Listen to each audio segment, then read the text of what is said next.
Spillages, and do I claim on my insurance? Well, sometimes it's not obvious how long it's going to take and what you have to do to fix the problem.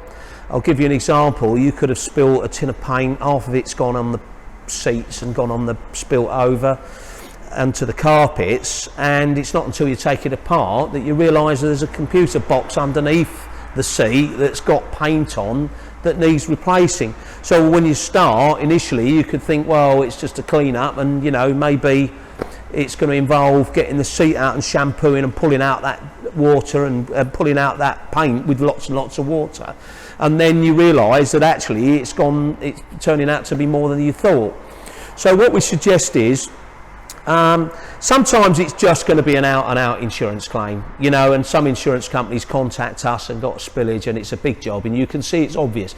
We had a call the other day from a guy that the paint had hit the back of his seat, had an accident, and well, he hit the brakes, and the paint went and hit the back seat and went all over his dashboard, into the grille, everywhere, all behind his head, all down the seats and everything. You know, it was already drying. By the time he's found us, it's drying on the dashboard. We've advised the chap, it's a newish car, accept the fact that you may lose the car for a few weeks, so you may want to make a decision based on whether you've got an courtesy car, because if you do claim and you haven't got that, then you may well find that you've lost the car for a number of weeks, because to deal with it can take a little bit longer.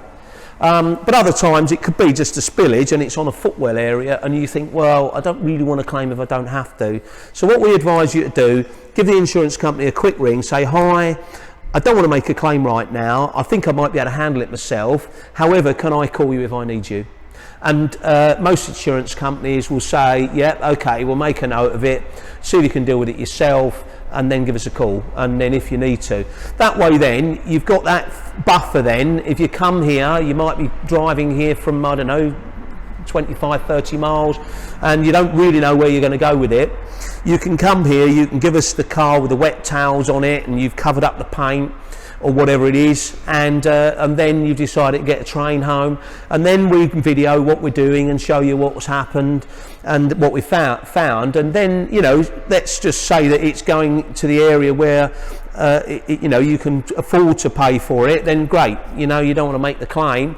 But let's say we lift up the carpet and we get the thing apart, and then there's a bit on the back of a headrest and it's all going to be more expensive. You can call the insurance company back and say, look, I think I need to make a claim, is that okay?